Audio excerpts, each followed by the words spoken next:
So hello everyone, welcome back to the NOC। स्वागत है आप सभी का एक बार फिर से एक और नए अमेजिंग लेक्चर में, वन शॉट रिवीजन में। सर, पिछला पार्ट पूरा क्यों नहीं था? आपने तो बोला था कि इंट्रोडक्शन एक बार में करा दूंगा बोला था। यस, लेकिन अंत तक जाते जाते कैमरा ही ऑफ हो गया मेरा, एंड फिर वो कंटिन्यू नहीं कर पाया मैं। कोई बात नहीं, इस पार्ट 2 में हम लोग इस चैप्टर को कर देंगे चक दे फट्टे, और आप लोग भी बन जाओगे एकदम expert in the field of e commerce case. So introduction कर देता हूँ फिर से। तो वेलकम एवरीवन, जय श्री राम, जय हनुमान, जय महाकाल, हर हर महादेव, राधे राधे एवरीवन। तो शुरू करते हैं अपने इस पार्ट 2 को of introduction to e commerce.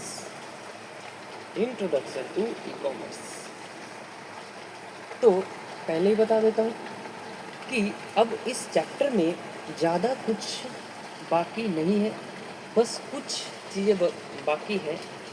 And ज़्यादा से ज़्यादा हम लोगों को आज से, ये वीडियो कितनी लंबी होने वाली है, तो ज़्यादा से ज़्यादा 30 to 40 मिनट्स लगेगी। मैक्सिमम 40 मिनट्स में सर हम लोग इस चैप्टर को कर देंगे चक दे फट्टे। Yes sir, okay sir. इसमें इतना टाइम क्यों लग रहा है? क्योंकि ये है चैप्टर 1, जो सर इस ई कॉमर्स का बेस चैप्टर है।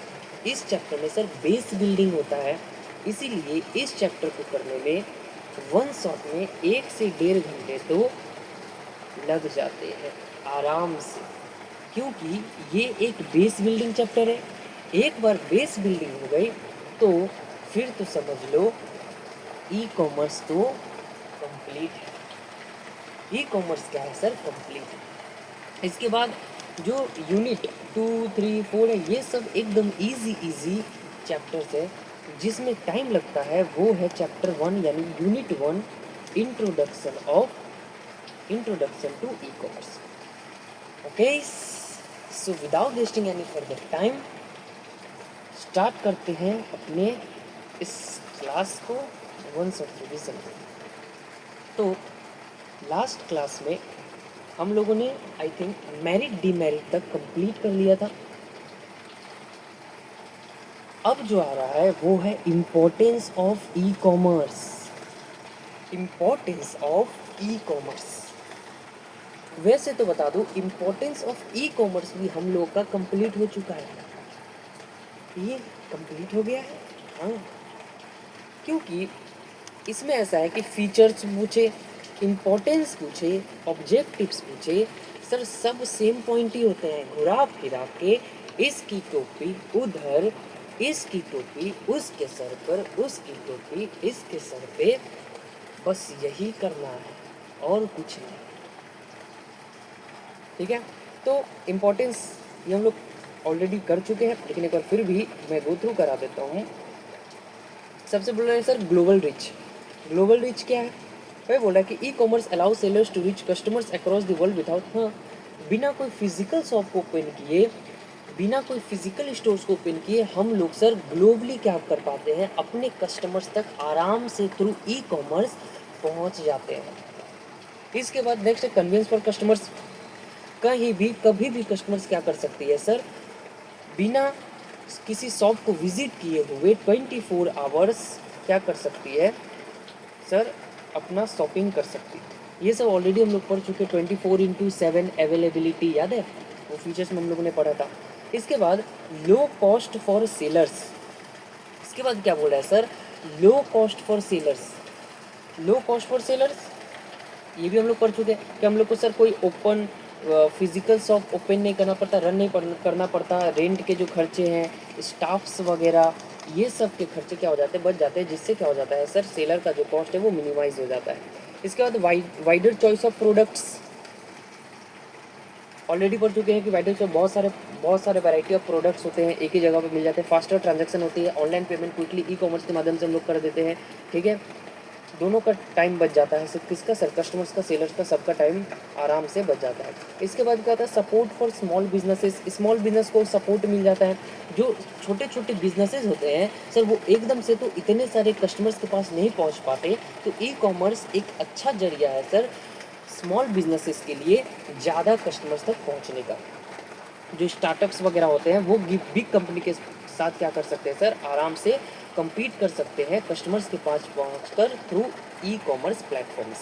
इसके बाद better customer engagement, seller sir e commerce को यूज़ करके कस्टमर के प्रेफरेंस वगैरह को जान सकता है। कैसे सर, फीडबैक रिव्यूज़ के थ्रू, फीडबैक लेगा, कस्टमर के रिव्यूज़ लेगा, इनके थ्रू क्या कर सकते हैं सर, आराम से हम लोग जान सकते हैं।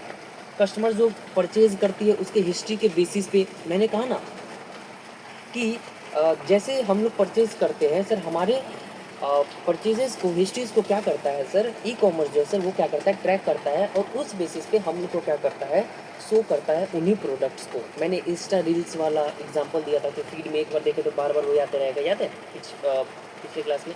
अगर आप लोगों ने पार्ट 1 अभी भी नहीं देखा है तो जाके पार्ट 1 को देख लीजिएगा, उसके बाद पार्ट 2 को देखिएगा, तब और अच्छे से समझ में आ जाएगा। इसके बाद encourages digital growth, yes, digital payments, online marketing, इन सब को भी क्या कर रहा है सर, प्रमोट कर रहा है ई कॉमर्स, ठीक है, जैसे यूपीआई पेमेंट्स वगैरह होते हैं, ये सब चीज़ें। इसके बाद टाइम सेविंग होता है, कस्टमर्स को ज़्यादा समय स्पेंड नहीं करना पड़ता, ट्रैवलिंग का खर्चा वगैरह ये सब नहीं करना पड़ता, क्योंकि अगर यहाँ से शॉप मेरा आधे घंटे दूर है तो सर आधे घंटे जाने में लगेगा, आधे घंटे आने में लगेगा, तो everything sir with in a minutes हम लोग घर से बैठे बैठे ऑर्डर कर पाते हैं। इसके बाद boost to employment, e commerce sir क्या करता है, ऑल्सो जॉब अपॉर्चुनिटीज़ क्रिएट करता है, जैसे डिलीवरी सर्विसेज, आईटी में, डिजिटल मार्केटिंग में, लॉजिस्टिक्स में, ठीक है ना।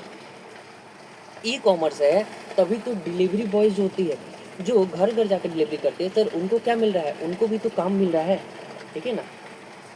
कंपनी जैसे यहाँ पर देख लो, एग्जांपल दिया हुआ है कि फ्लिपकार्ट, जोमेटो, ठीक है, थाउजेंड्स ऑफ एम्प्लॉय जहाँ पर डिलीवरी स्टाफ्स वगैरह है, डिलीवरी एजेंट्स वगैरह है, जो हमारे घर में आराम से क्या कर देते हैं, डिलीवरी कर देते हैं। ओके, तो ये था इंपॉर्टेंस ऑफ ई कॉमर्स, इसमें कुछ ज़्यादा समझाने वाला नहीं है क्योंकि हम लोग ऑलरेडी पढ़ चुके हैं। क्या sir, global reach, convenience for customers, lower cost होता है, wider choice of variety of products होते हैं, फास्टर ट्रांजेक्शन्स होते हैं, स्मॉल बिजनेसेस को बूस्ट मिलता है, बेटर कस्टमर इंगेजमेंट होती है, डिजिटल ग्रोथ भी होता है, टाइम सेविंग होता है कस्टमर्स का, एंड सर एम्प्लॉयमेंट भी क्या होता है, इससे बूस्ट होता है। मूव करते हैं सर अपने नेक्स्ट एंड इम्पॉर्टेंट टॉपिक पे, इम्पॉर्टेंट नेक्स्ट टॉपिक पे, दैट इज क्या है sir, that is ECRM। ECRM का मतलब होता है electronic customer relationship, electronic customer relationship management. इसका मतलब क्या होता है sir, electronic customer relationship management, electronic customer relationship management. Sir electronic customer relationship management क्या है, तो सबसे पहले मीनिंग जान लेते हैं। बोलता है कि sir ECR refers to the use of internet, website, mobile apps, emails and others tools to maintain and improve the relationship a company and its customers using technology to understand the customers need to provide better services। Sir ये क्या है, ECRM क्या है, internet के through, websites के through, mobiles के through, mobile apps के through, emails के through and other online tools, WhatsApps वगैरह, ये सब भी आ जाते हैं यहाँ पे, जहाँ पर सर कंपनी और कस्टमर के बीच में सर एक स्ट्रॉन्ग रिलेशनशिप क्रिएट होता है। कस्टमर कंपनी के बीच में रिलेशनशिप क्या होती है सर, इम्प्रूव होती है। ECRM क्या करता है सर, ECRM टेक्नोलॉजी को यूज़ करता है कस्टमर के नीड को, प्रेफरेंसेस को जानने के लिए, जिससे और अच्छे तरीके से जो ऑर्गेनाइजेशन से, बिजनेसेस है, वो अपने कस्टमर्स को और बेटर तरीके से सर्विस प्रोवाइड कर सकती है एंड कस्टमर को अपने लिए लॉयल बना सकती है, ठीक है। जैसे example example example example example Amazon का एग्जाम्पल ले लो, ठीक है। क्या करती है सर, तुमको ईमेल्स वगैरह के थ्रू भेजती है, वही सब सेम चीज़ है, मैंने जो कहा ईमेल वगैरह के थ्रू व्हाट्सएप वगैरह के थ्रू भेजती है, आपके फीडबैक्स वगैरह लेती है, ठीक है। एंड क्या करती है, आपके कस्टमर के प्रेफरेंस को, नीड्स को, वांट्स को जानने की कोशिश करती है ताकि उन लोगों को और अच्छे तरीके से सर्विस प्रोवाइड किया जाए और वो लोग क्या हो, सेटिस्फाइड हो, जितना हो सके उतना सेटिस्फाइड कर पाऊँ मैं कस्टमर्स को, ताकि कस्टमर्स मेरे पास आएंगे फ्यूचर में, मुझ पर क्या करेंगे, भरोसा करेंगे, मुझ पर क्या करेंगे, ट्रस्ट करेंगे। इसका बोलता है sir customer centric approach. ECRM का मेन कंसेप्ट क्या है, बोलता है कि कस्टमर्स को क्या करना sir, centre of the business activities पे रखना, it focus on knowing what customers want and delivering effectively. हाँ, तो क्या बोल रहा है कि ECRM ये मेक श्योर करता है, ये इंश्योर करता है कि जो कस्टमर्स है उसको सर बिजनेस सेंट्रिक बनाया जाए, मतलब बिजनेस एक्टिविटीज़ जो है उनके सेंटर में कस्टमर्स को रखा जाए। सेंटर में मतलब फोकस जो है कस्टमर्स पे हो, क्योंकि अल्टीमेटली कस्टमर्स के लिए ही तो हम लोग कर रहे हैं इतना। अगर कस्टमर ही खुश नहीं होंगे, हमसे सेटिस्फाइड नहीं होंगे, तो फिर इतना करने का कोई फ़ायदा नहीं, ठीक है।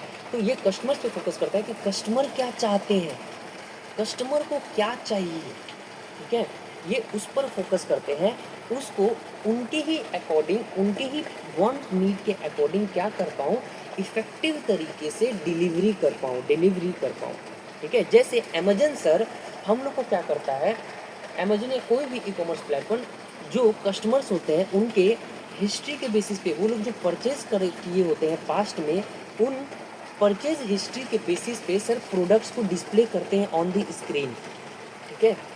अमेजन क्या करता है, ये देखो सजेस्ट करता है, अमेजन क्या करता है सर, सजेस्ट करता है प्रोडक्ट पास्ट परचेजेस के बेसिस पे। इसके बाद नेक्स्ट बोलता है यूज़ ऑफ टेक्नोलॉजी। नेक्स्ट क्या बोलता है sir, use of technology, technology को यूज़ करना। यस सर, इसे हम क्या करता है सर, टेक्नोलॉजी को यूज़ करता है, जैसे ऑनलाइन डेटाबेस, मोबाइल एप्लीकेशंस, ठीक है। कस्टमर्स के साथ साथ डिजिटल कम्युनिकेशन करता है एंड उनसे डेटा कलेक्ट करता है। जैसे कभी कभी देखना तुमको अमेजन से, मीशो से या फिर जियो कंपनी से क्या आता है, फ़ोन आता है, क्या आपके एरिया में, आपके इस नंबर पे, आपके इस सिम पर क्या है सर, क्या नेटवर्क जो है फास्ट चल रही है, 5G वगैरह अच्छा से चल रहा है कि नहीं। तो कंपनी क्या करती है सर, कस्टमर से टाइम टू टाइम फीडबैक लेती रहती है, ठीक है, कम्युनिकेट करती है, डिजिटल कम्युनिकेशन करती है कस्टमर्स के थ्रू एंड इन्फॉर्मेशन प्रोवाइड करती है, उनको पर्सनलाइज्ड सर्विसेज देती है। क्या देती है सर, पर्सनलाइज सर्विसेज देती है, ठीक है। तो बहुत वगैरह कॉल आता है, ईमेल्स वगैरह आता है अमेजन वगैरह के कि हमारी सर्विस आपको कैसी लगी, क्या कोई प्रॉब्लम तो है। अगर कोई आपको प्रॉब्लम है तो आप वहाँ पे कंप्लेन भी लिख सकते हैं कि मुझे ये प्रॉब्लम, ये वगैरह। तो इस तरीके से क्या करती है सर, ई कॉमर्स आपसे फीडबैक रिव्यूज़ लेती है ताकि उस बेसिस पे आपको और अच्छे तरीके से सर्विस प्रोवाइड कर सके वो लोग, ठीक है। तो ये सब टेक्नोलॉजी को यूज़ करती है। तो ECRM क्या करती है, टेक्नोलॉजी को यूज़ करती है, ठीक है, ऑनलाइन डेटाबेस, मोबाइल एप्लीकेशंस को, ताकि कस्टमर के साथ अच्छे से कम्युनिकेट कर पाए डिजिटली तरीके से एंड उनके सर क्या कर पाए, उनके प्रेफरेंसेस को जान पाए, उनसे हम लोग इन्फॉर्मेशन गैदर कर पाए, कलेक्ट कर पाए, ठीक है, ताकि फ्यूचर में और बेहतर तरीके से सर्विस प्रोवाइड करें। कोई डेटा कलेक्शन एनालिसिस, ECRM के थ्रू कंपनी क्या करती है सर, डेटा कलेक्ट करती है, जैसे परचेज हिस्ट्री, वही बोला ना मैंने कि फीडबैक, प्रेफरेंसेस, कोई कंप्लेन वगैरह है, तो ये बिजनेस को हेल्प करता है सर कस्टमर के बिहेवियर को अंडरस्टैंड करने में, ठीक है। यस, तो ये सब मैंने बता दिया। इम्प्रूव्ड कम्युनिकेशन, ठीक है, फास्टर एंड ईजियर कम्युनिकेशन होता है ECRM के थ्रू, किसके सर, कंपनी एंड कस्टमर के बीच में ईजी तरीके से फास्टर कम्युनिकेशंस होता है, ठीक है। ईमेल्स वगैरह के थ्रू, चैट बोर्ड्स वगैरह के थ्रू, देखते हो, सोशल मीडियाज़ के थ्रू, कस्टमर केयर पोर्टल्स भी होते हैं, कई ऐप वगैरह खोलना, वहाँ पे जाना हेल्प सेंटर में, वहाँ पे चैट बोर्ड्स होते हैं, तुम कुछ लिखोगे तुरंत रिप्लाई आ जाएगा। मतलब AI इन सब चीज़ों को बहुत तरीके से यूज़ किया जा रहा है और इससे क्या होता है, फास्टर कम्युनिकेशंस होता है, ठीक है। कोई भी ऐप पे जाना, देखना, तो तुमको वहाँ पे दिख जाएगा, चैट बोर्ड्स होते हैं, वहाँ पे लिखा है how can I help you, how can I help you पे क्लिक किया, उसके बाद बहुत सारे ऑप्शंस आ जाएंगे कि आपको कहाँ का प्रॉब्लम है, आपने बोला कि यहाँ प्रॉब्लम है, तो वो फिर सोल्यूशन देगा। तो चैट बोर्ड्स के थ्रू कितना फास्टर कम्युनिकेशन होता है, ईमेल्स के थ्रू, सोशल मीडियाज़ के थ्रू, कस्टमर केयर पोर्टल के थ्रू, ठीक है ना। इसके बाद customer satisfaction and loyalty, quick responses वगैरह दे के, पर्सनलाइज सर्विसेज दे के ईसीआरएम क्या करता है सर, कस्टमर सेटिस्फैक्शन को क्या करता है, इंक्रीज करता है। कस्टमर्स भी हैप्पी, बिजनेसेस भी हैप्पी, सब कोई खुश, तुम खुश तो मैं भी खुश, आप खुश तो मैं भी खुश, बिजनेस खुश, कस्टमर खुश तो बिजनेस भी खुश। ठीक है, तो क्विक रिस्पॉन्सेज वगैरह, अगर आज मैंने कहीं कंप्लेन किया, ठीक है, मान लो मैंने फ्लिपकार्ट कंप्लेन किया इस प्रोडक्ट के बारे में और हमको कोई क्विक रिस्पॉन्स ही नहीं आ रहा है, क्विक रिस्पॉन्स नहीं आ रहा है, तो सर ये कैसे होगा। जैसे फ्लिपकार्ट से मैंने कोई सामान ऑर्डर किया, हमको सर इजी रिटर्न वगैरह मिल ही नहीं रहा है, कि आसानी से रिटर्न ही नहीं हो रहा है प्रोडक्ट, हमको रिफंड ही नहीं मिल रहा है आसानी से, तो कस्टमर हम पर भरोसा नहीं करेंगे। ठीक है ना, ट्रस्ट कैसे बिल्ड होगा। ठीक है ना, तो अगर हम क्विक रिस्पॉन्स करते हैं, सर रिटर्न किए, एक दिन में रिटर्न ले गया, विदिन 24 आवर्स सर पैसा भी आ गया, रिफंड भी आ गया हमारे अकाउंट में, तो इससे क्या होता है सर, पॉलिसी क्या होता है, ट्रस्ट बिल्ड होता है इससे कस्टमर्स का कंपनियों पर। ठीक है, और सर इस तरीके से क्या होता है, कस्टमर्स भी सेटिस्फाइड होते हैं एंड सब कोई खुश रहता है। एंड ईसीआरएम बेसिक, इसके बाद क्या बोल रहा है sir, cost reduction for business. हाँ ऑब्वियस बात है, ईसीआरएम क्या करता है सर, कॉस्ट रिड्यूस करता है, किसके लिए सर, कस्टमर्स के लिए। कैसे, क्योंकि बहुत सारी सर्विसेज ऑटोमेटिक तरीके से हो जाती है, ऑनलाइन तरीके से हो जाती है। जैसे चार्ट बोर्ड्स का बात बोलने बोला, वो थाउजेंड ऑफ लाखों कस्टमर्स को क्या करती है सर, हैंडल करती है। ठीक है ना, कोई ह्यूमन स्टाफ्स वगैरह का ज़रूरत नहीं होता, आराम से क्या होती है सर, चार्ट बोर्ड्स के थ्रू कस्टमर्स हैंडल हो जाते हैं। ठीक है ना, ये देखो यहाँ पे एग्जांपल दिया कि चार्ट बोर्ड सर हैंडल करती है थाउजेंड ऑफ कस्टमर्स को बिना किसी ह्यूमन स्टाफ्स के। ठीक है, तो इससे क्या होता है सर, कॉस्ट भी रिड्यूस होता है, बहुत सारे ह्यूमन स्टाफ्स की ज़रूरत नहीं पड़ती है। इसके बाद सर वही कस्टमर फोकस होता है। फर्स्ट मोस्ट इंपॉर्टेंट फीचर ईसीआरएम है कि हम लोग को customer centric approach, customer centric approach मतलब कस्टमर पे फोकस करना है। ईसीआरएम का sir electronic customer relationship management जो है, इसका मोस्ट इंपॉर्टेंट फीचर ही यही है कि क्या करे सर, कस्टमर पे फोकस किया जाए, कस्टमर के सेटिस्फैक्शन को प्रायोरिटी दिया जाए, क्योंकि कस्टमर सेटिस्फाइड, कस्टमर हैप्पी तो सबको ही हैप्पी। ठीक है, तो ये फोकस करती है सर कस्टमर इसको बोलते हैं कस्टमर सेंट्रिक अप्रोच, कि कस्टमर पे फोकस किया जाए। किस पे फोकस किया जाए सर, कस्टमर पे फोकस किया जाए, इससे लॉन्ग टर्म रिलेशनशिप बनेगा एंड लॉयल भी होंगे, लॉयल्टी भी क्या होगी सर, इंक्रीज होगी। इसके बाद क्या बोला है, पर्सनलाइजेशन, वही सर कस्टमर सर्विस प्रोवाइड करती है हर कस्टमर्स को, पास्ट बिहेवियर, पास्ट से परचेजेस के बेसिस पे। ऑटोमेशन सर्विस है, चार्टबोर्ड के थ्रू, चार्टबोर्ड इतने इतने लोगों को संभाल रही है, वही सब वगैरह सब देखो, वही सब सेम चीज़ें लिखी हुई है। मल्टी चैनल कम्युनिकेशन, कंपनीज को सर कस्टमर्स को अलग अलग चैनल्स के थ्रू कम्युनिकेट करने में, जैसे वेबसाइट ऐप हो गया, ईमेल हो गया, व्हाट्सएप हो गया, अलग अलग माध्यम से सर कम्युनिकेट कर पाती है सर। इसके बाद डेटा कलेक्ट करती है, एनालिसिस करती है। ठीक है ना, कस्टमर से एंड क्विक रिस्पांस वगैरह, वही सेम पॉइंट है एकदम, देखो उसको सेम ऊपर जो था सेम पॉइंट यहाँ पे भी लिखा हुआ है। ठीक है, इंटीग्रेशन ऑफ सर्विसेज, अलग अलग बिजनेस फंक्शंस को क्या करती है सर, अलग अलग बिजनेस फंक्शंस को एक प्लेस पे क्या करती है, इंटीग्रेट कर देती है। मार्केटिंग हो गया, सेल्स हो गया। ठीक है, इसका कस्टमर का फीडबैक वगैरह, मैंने बोला कि सर फीडबैक रिव्यूज़ कस्टमर्स वगैरह से लेती है। ठीक है, ताकि फ्यूचर में अच्छे सर्विस प्रोवाइड करें। And loyalty and retention program, focus करती है किस पर, ये देखो फोकस करती है सर, यहाँ पे देखो फोकस करती है कस्टमर्स को, retaining customers by offering reward points, loyalty program and personalised offers. ठीक है ना, जैसे हम लोग देखते हैं अमेजन पे बोल रहा है कि अगर इतना शॉपिंग्स करोगे तो इतना आपको वाउचर मिलेगा, इतना रिवॉर्ड मिलेगा, नेक्स्ट पे शॉपिंग पे इतना डिस्काउंट मिलेगा, तो वो सब चीज़ें यहाँ पर आ जाती है। ठीक है, तो ईसीआरएम ईजी है, ईसीआरएम में कुछ था, ईसीआरएम एकदम सिंपल, एकदम इजी, कुछ नहीं। ठीक है, आराम से पढ़ सकते हैं, एकदम इजी सा कर सकते हैं। ओके, सब देखो ना, मतलब घुरा फिरा के बार बार सब वही चीज़ें हैं। ठीक है, घुरा फिरा के सब वही चीज़ें यहाँ पे लिखी है। इसके बाद नेक्स्ट चलते हैं सर ईआरपी पे। ईआरपी क्या है, ईआरपी का मतलब होता है एंटरप्राइज रिसोर्स प्लानिंग। क्या होता है sir, enterprise resource planning. Enterprise resource planning क्या होता है, देखो होता है कि सर ईआरपी एक इंटीग्रेटेड सॉफ्टवेयर सॉल्यूशन है जो कंपनी यूज़ करती है मैनेज करने के लिए। Yes,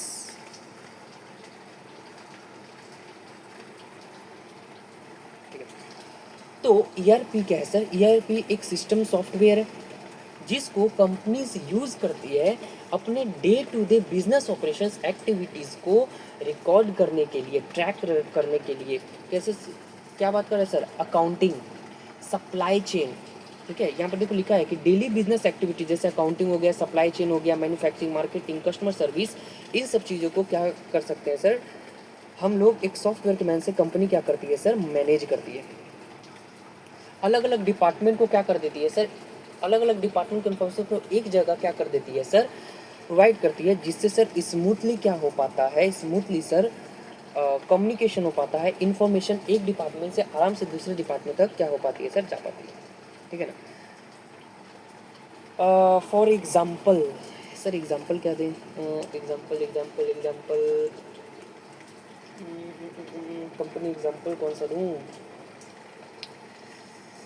example example example example example example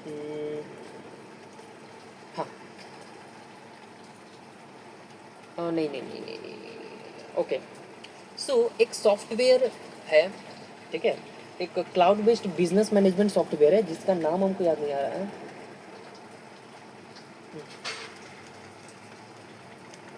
Oracle net sweet, ऐसे कुछ नाम है, ओरेकल नेट स्वीट। क्या है sir, Oracle net sweet. Oracle net sweet ये एक बिजनेस मैनेजमेंट सॉफ्टवेयर है। ये क्या है सर, ये एक cloud based business management software है, जो सर क्या करती है, डे टू डे कंपनीज के बिजनेस एक्टिविटीज़ को क्या करती है सर, मैनेज करती है। अकाउंटिंग हो गया, सप्लाई चेन हो गया, इन सब चीज़ों को डे टू डे क्या करती है, मैनेज करती है।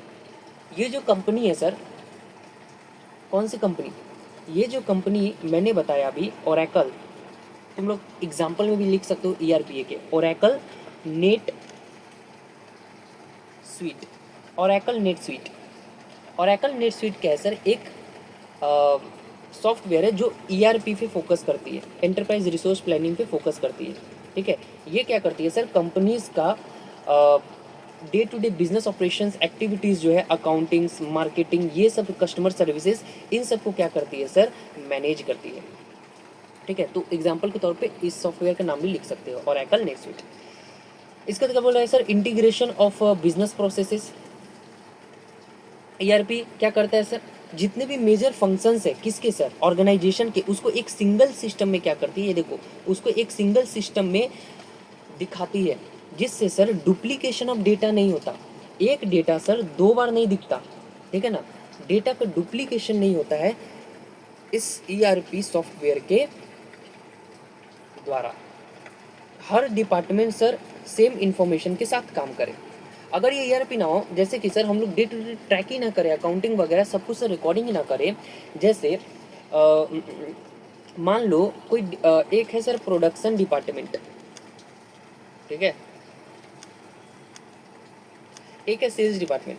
अब सेल्स डिपार्टमेंट के अकॉर्डिंग सर वो बोल रही है कि सपोज 1000 स्टॉक अभी बाकी है, मतलब 1000 इन्वेंट्री अभी हम लोग के पास है, लेकिन प्रोडक्शन डिपार्टमेंट के अकॉर्डिंग क्या हो रहा है कि सर अभी तो 500 ही होगा, 500 स्टॉक्स, और ये बोलिए 1000।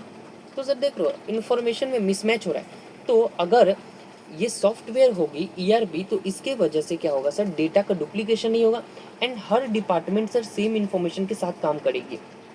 वो बोले कि 1000 इन्वेंट्री, तो हाँ ये भी बोले कि हाँ 1000 इन्वेंट्री तो है, इसके रिकॉर्ड के अकॉर्डिंग, ये जो प्रोडक्शन वगैरह करते हैं उसके अकॉर्डिंग। ठीक है, इसके बाद क्या है, हाँ समझ तो आ रहा है ना यार, ये सब देखो वन शॉट रिविजन ना।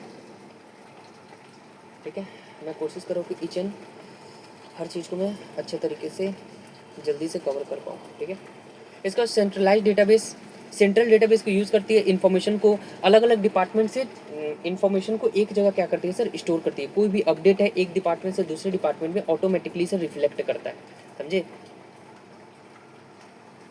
ठीक है, जैसे यहाँ पर एग्जाम्पल दिया हुआ है, ये देखो एग्जाम्पल दिया हुआ है, एग्जाम्पल दिया हुआ है कि finance updating supplier payment is instantly visible to. तो फाइनेंस ने जैसे ही सर पेमेंट्स को क्या किया, सप्लाई को पेमेंट को अपडेट किया, वैसे ही सर वो परचेज डिपार्टमेंट को क्या होगा, विजिबल होगा, परचेज डिपार्टमेंट को दिखेगा। ठीक है, इसका रियल टाइम इन्फॉर्मेशन, हाँ मतलब रियल टाइम इन्फॉर्मेशन को हम लोग ट्रैक कर पाते हैं। ठीक है, रियल टाइम इन्फॉर्मेशन मिलता है सर मैनेजर्स और एम्प्लॉयज़ को, जिससे क्विक डिसीजन हो पाता है, क्विक एक्शंस हम लोग कंपनी जो है वो ले पाती है। और इसका ऑटोमेशन ऑफ टैक्स, ठीक है, जो बहुत सारे रूटीन से रिपीटेटिव टास्क होते हैं सर, वो चीज़ें नहीं होती है, वो ऑटोमेटेड हो जाती है, जिससे ह्यूमन एफर्ट कम लगता है। ठीक है, जो चांसेस ऑफ मिस्टेक्स है, गलतियाँ होने की संभावना क्या हो जाती है सर, कम हो जाती है। ठीक है, ये देखो यहाँ पर लिखा हुआ है, शायद लिखा हो तो होना चाहिए, हाँ ये तो लिखा हुआ है, reducing human effort and chances है कि सर चांस रिड्यूस करती है सर मिस्टेक्स को, ठीक है। इसके बाद जैसे बोले स्टैंडर्डाइजेशन ऑफ प्रोडक्ट, हाँ एक स्टैंडर्ड तरीके से इन्फॉर्मेशन का क्या होता है सर, फ्लो होता है स्मूथली तरीके से, ठीक है। Same process followed across company with improve efficiency and quality, ठीक है ना। तो ये इंश्योर करता है कि पूरे कंपनी में सेम तरीके से एक स्टैंडर्ड तरीके से क्या हो काम हो, ठीक है। यस, इसका फ्लेक्सिबिलिटी एंड स्केलेबिलिटी क्या है, बोल रहा है कि system is flexible, can be customised according to needs of the organisation, also scalable to grow with the हाँ में add payroll and online sales modules later. तो ईआरपी सिस्टम फ्लेक्सिबल होती है, ठीक है ना, ऑर्गेनाइजेशन के नीड्स के हिसाब से सर वो कस्टमाइज कर सकती है चीजों को, ओके। यस,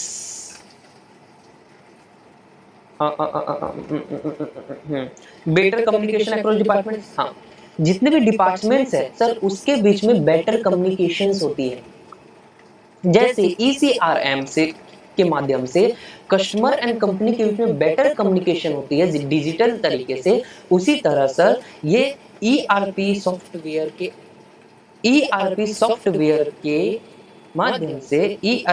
के माध्यम से क्या होता है sir, with in company across department, अलग अलग डिपार्टमेंट्स के बीच में इफेक्टिव तरीके से क्या हो पाती है सर, बेटर कम्युनिकेशन हो पाती है। तो लाइक कनेक्ट करता है सभी डिपार्टमेंट को, शेयर इंफॉर्मेशन करते हैं, साथ में काम कर पाए इफेक्टिवली तरीके से, ओके ओके। इसके बाद नेक्स्ट क्या है sir, e governance. E governance क्या है, देखो ई गवर्नेंस में हम लोग ऑलरेडी पढ़ चुके हैं। ई गवर्नेंस मतलब वही ऑनलाइन टैक्स फाइलिंग, ठीक है, GST वगैरह का पेमेंट करना। तो यहाँ पर देख लेते क्या लिखा हुआ है, तो देखो सर ई गवर्नेंस क्या है। ई गवर्नेंस यहाँ पर देखो लिखा हुआ है, एक मिनट हाँ, बोला कि e governance means sir use of information communication technology ICT, जैसे कि computer, internet, mobile network by government. Sir government use करती है, किसको यूज करती है सर, इंफॉर्मेशन कम्युनिकेशन टेक्नोलॉजी, मतलब टेक्नोलॉजी को गवर्नमेंट यूज करती है ताकि जो सिटीजन है, जो बिजनेसेस है, उसको सर क्या कर पाए, सर्विसेज अच्छे तरीके से प्रोवाइड कर पाए, ठीक है, एफिशिएंट मैनर में, ओके, अकाउंटेबल। सर ये एक क्या है, इससे क्या हो, ताकि गवर्नमेंट, इसके थ्रू जो गवर्नमेंट है, जो गवर्नमेंट की एक्टिविटीज है वो सर क्या हो, ज्यादा एक्सेसिबल हो, फास्टर हो एंड सिटीजन फ्रेंडली हो टेक्नोलॉजी के हेल्प से। सर ई गवर्नमेंट का एग्जांपल दे तो ई गवर्नमेंट का अच्छा एग्जांपल है एक क्या नाम है, हाँ ई गवर्नमेंट का एग्जांपल है जेम जो है सर ये लॉन्च हुआ था 2016 में। Government e market place, government e क्या sir, government e market place, government e market place ये आई थिंक 8 अगस्त 2006, नहीं 8 अगस्त नहीं 9 अगस्त, हाँ 9 अगस्त 2016 को सर ये जेम जो है, जेम इसको सर लॉन्च किया गया था। ये क्या करती है सर, ये गवर्नमेंट को एक सेकेंड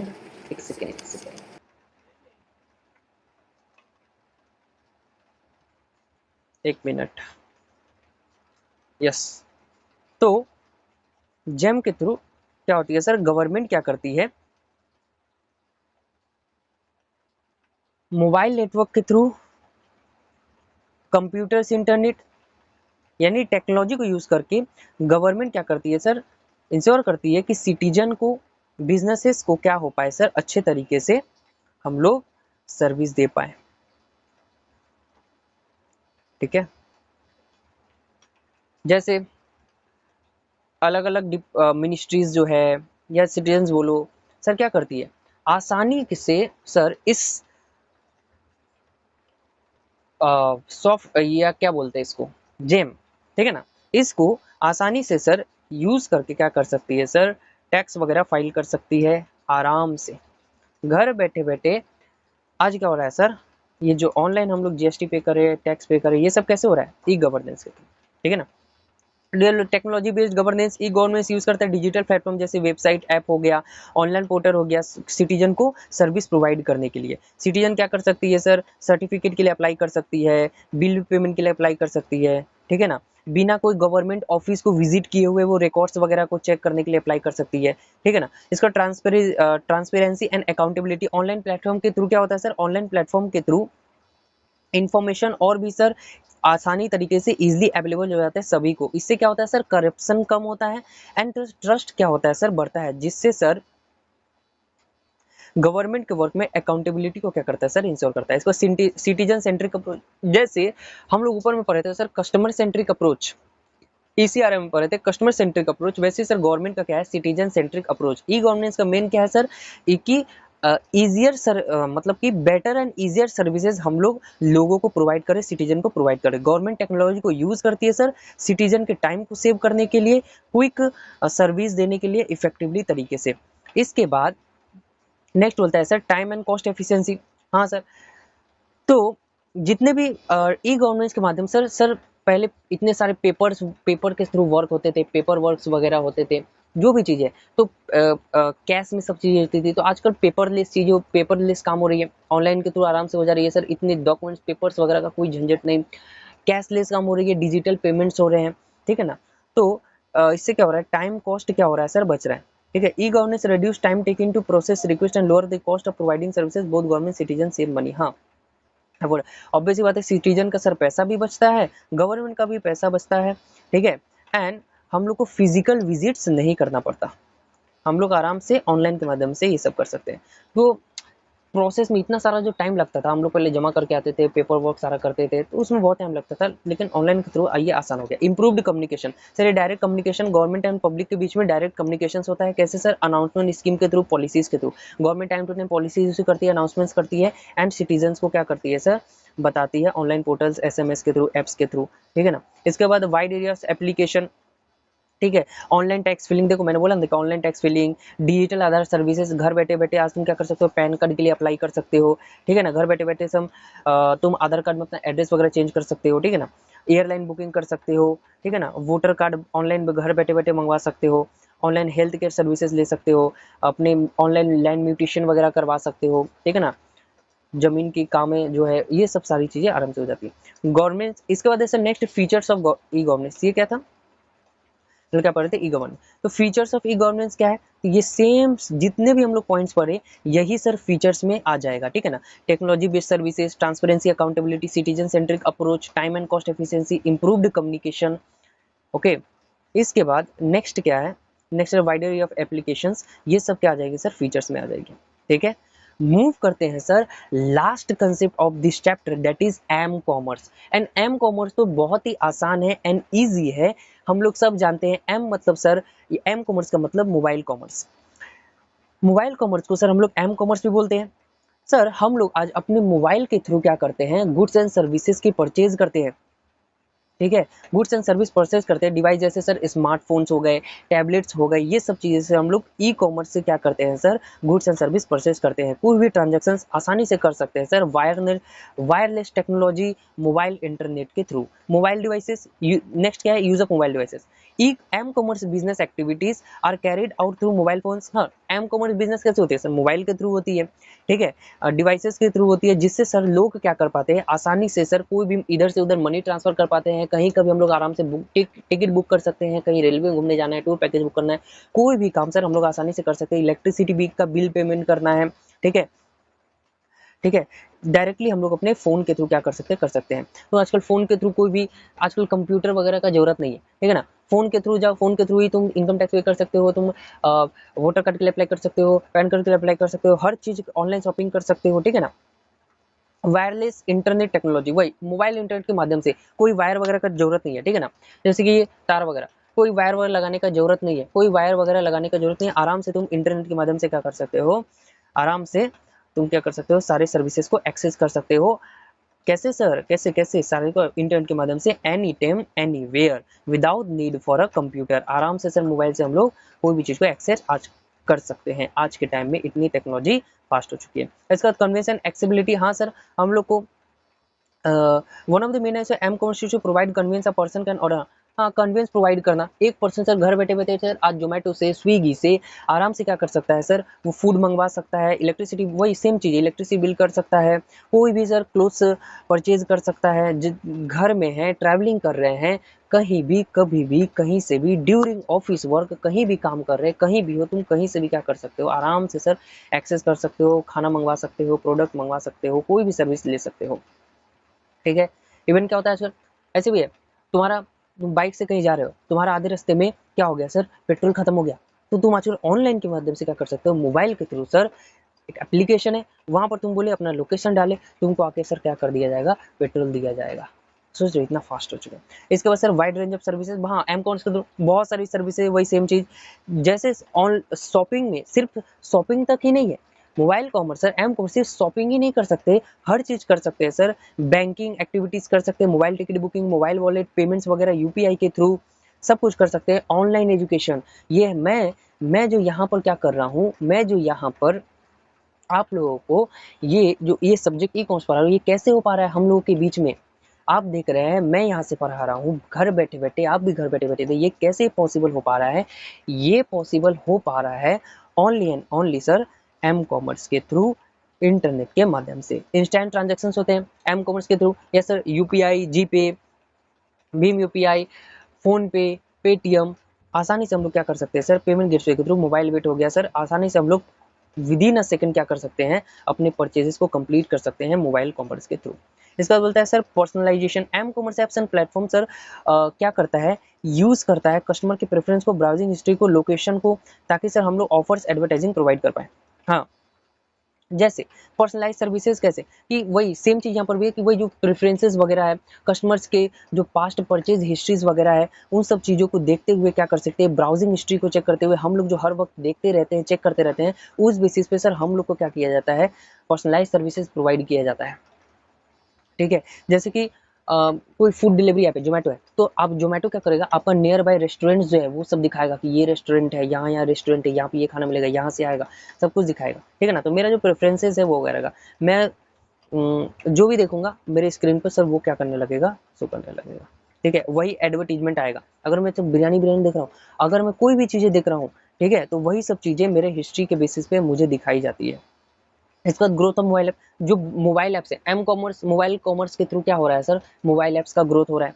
ठीक है, the basic concept of M commerce is strongly connected with mobile app development, mobile app development से भी, मोबाइल में जो ऐप्स होती है उनका भी डेवलपमेंट होता है सर एम कॉमर्स के थ्रू। जैसे हम लोग सर क्या कर सकते हैं, टिकट बुक कर सकते हैं, ठीक है ना, बुक माई शो से मूवी टिकट से बुक कर सकते हैं, मेक माई ट्रिप से सर एयरलाइन की टिकट बुक कर सकते हैं, ठीक है, ट्रेन की टिकट बुक कर सकते हैं, पेटीएम वगैरह के थ्रू ऑनलाइन क्या कर सकते हैं, पेमेंट कर सकते हैं। ठीक है, ब्लिंकिट के थ्रू हम लोग ग्रोसरी सामान ऑर्डर कर सकते हैं, बैंक से एक बैंक से दूसरे बैंक में पैसा ट्रांसफर कर सकते हैं फोन पे के थ्रू। ठीक है ना, तो ये सब एग्जांपल्स है एम कॉमर्स के। ठीक है, एंड इसी के साथ हमारा सर ये पूरा का पूरा जो चैप्टर 1 है हमारा, यहाँ पर sir chapter 1 introduction introduction to e commerce क्या होता है सर, कंप्लीट होता है। Introduction to e commerce sir यहाँ पे क्या होता है, कंप्लीट होता है। ठीक है गाइस, सो आई होप आप लोग को समझ में आया होगा। अगर आप लोग को वीडियो पसंद आई होगी तो एक लाइक कर देना एंड कमेंट भी कर देना। इस प्यारे प्यारे कलरफुल अमेजिंग चार्ट्स के लिए, इस प्यारे प्यारे अमेजिंग नोट्स के लिए, कलरफुल चार्ट के लिए क्या कर देना, नीचे कमेंट कर देना। अपने दोस्तों के साथ शेयर करना, कॉलेज ग्रुप में शेयर करना, ताकि वो लोग भी इस वीडियो का फ़ायदा उठा पाए और अपने जो बोलते हैं कि सब्जेक्ट इतना थ्योरी कैसे पढ़ेंगे, इतना डिफिकल्ट सब्जेक्ट है, इस चीज़ को क्या कर पाए, वो लोग भी आसानी से टैकल कर पाए एंड एग्ज़ाम में सर 100% तरीके से क्या पढ़ जाए, एग्ज़ाम में सर धूम मचा पाए। तो इसी के साथ हम लोग का सर ये जो पूरा का पूरा चैप्टर है एकदम तरीके से हम लोगों ने चक दे फट्टे कर दिया। ठीक है, इसके बाद सर हम लोग का जो नेक्स्ट आने वाला है वो क्या आने वाला है सर, नेक्स्ट आने वाला है सर यूनिट 2।